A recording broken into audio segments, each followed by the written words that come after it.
नमस्कार मंडळी. तर आज मी आली आहे कुठे, तर मी आहे हम्पीमध्ये आणि तुम्हा सर्वांचं खूप खूप स्वागत आहे माझ्या यूट्यूब चॅनलमध्ये. आणि या व्हिडिओच्या माध्यमातून मी तुम्हाला लोटस महाल, एलिफंट स्टेबल आणि म्युझियम याबद्दल माहिती देईन, तर व्हिडिओ शेवटपर्यंत नक्की बघा. तर ही ठिकाणे एक्सप्लोर करण्यासाठी तुम्हाला तिकीट लागते आणि यास असे QR कोड बाहेर दिलेले आहे, त्याच्यावरून तुम्हाला तिकीट उपलब्ध होईलच. आणि 40 रुपयाची तिकीट काढून तुम्ही ही तिन्ही पण ठिकाणं फिरू शकता. गेटवर तिकीट देऊन आत गेल्यावर पहिलंच तुम्हाला समोरच दिसेल ते म्हणजे लोटस महाल. त्याच्या डाव्या बाजूला तुम्हाला दिसतंय ते बेसमेंट ऑफ क्वीन्स प्लेस आहे. तर मी या सगळ्याची तुम्हाला या व्हिडिओमध्ये माहिती देईन. तर आम्ही आता जाऊयाच पहिल्यांदा म्युझियममध्ये. तर म्युझियमचं खास असं वैशिष्ट्य काही नाही आहे.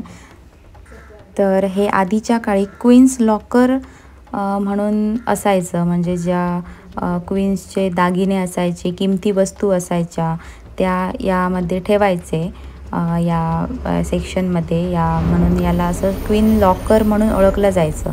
आणि तेच आता गव्हर्मेंटचं म्युझियम म्हणून ओळखलं जातं आहे. म्हणजे आता आपण जाऊयात लोटस महालच्या सेक्शन 2मध्ये आणि तुम्हाला त्याबद्दल माहिती देईनच मी. जसं आपण पुढे बघताय एक पिलरसारखं उंच दिसतंय, तर ते आहे क्वीन्स पॅलेसचा वॉच टॉवर. आणि क्वीन्स पॅलेसबद्दल एक गोष्ट आपल्या लक्षात द्यायची म्हणजे अशी की या ठिकाणी मेल गार्ड्स एक पण नसायचे. तर इथे असे गार्ड असायचे जे पुरुषसुद्धा नाही आणि स्त्रीसुद्धा नाही, म्हणजेच ट्रान्सजेंडर गार्ड्स इथे असायचे. आणि हे तुम्हाला समोर दिसतंय ते आहे बेसमेंट ऑफ क्वीन प्लेस. आणि हे असं स्ट्रक्चर आहे जे थंडीच्या दिवसात याचा बेसमेंट गरम केला जायचा आणि जेणेकरून पूर्ण महाल गरम राहावं आणि राणी या ठिकाणी आराम करायची. आता तर फक्त हा बेसमेंटच राहिला आहे, वरचं स्ट्रक्चर तर निघून गेलं आहे.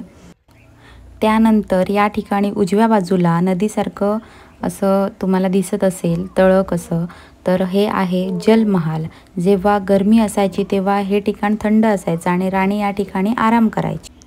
तर या व्हिडिओचा इम्पॉर्टंट पार्ट म्हणजे लोटस महाल. पहिला पॉईंट याचा आहे तर लोटस महाल का म्हणतात आणि दुसरा पॉईंट याला AC महाल का म्हणतात, तर ते मी पण इथे एक्सप्लेन करेन.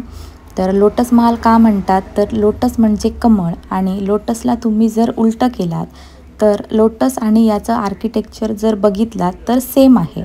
आणि याला AC महालसुद्धा बोलतात. तर ते का, याच आर्किटेक्चर नॅचरल एअर कंडिशन आहे ते मी तुम्हाला एक्सप्लेन करते. तर आधीच्या काळी AC कसं असतो तर ते बघा. जे तुम्ही लोटस महाल आहे आणि याच्या साईडला मी तुम्हाला पाण्याची तळी तुम्हाला मगाशी दाखवली. तर या महालाच्या मध्ये या 24 पिलर्स आहेत आणि याच्या आतमध्ये पाईप्स आहेत आणि त्याच्या आतमध्ये माती भरलेली आहे आणि त्याच्या खाली 6 फूट पाण्याचा टँक आहे.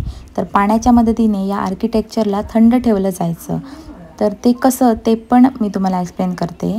महालाचा साईडला जे तळी आहे ते पाण्याला पंप केलं जायचं आणि महालाच्या खाली असलेल्या टँकमधून पाणी वर पिलर्समध्ये जायचं आणि पिलर्समध्ये जी माती होती त्यामध्ये ते सुकायचं आणि अशा प्रकारे पिलर्स ॲटोमॅटिकली थंड व्हायचे आणि त्यामुळे याला एअर कंडिशन महाल असं म्हणतात. आता आपण जाऊयात एलिफंट स्टेबलच्या इथे. तर व्हिडिओमध्ये तुम्हाला दिसत असतीलच. तर या आर्किटेक्चरमध्ये पूर्ण 11 दरवाजे आहेत आणि इथे 11 हत्तींना ठेवलं जायचं.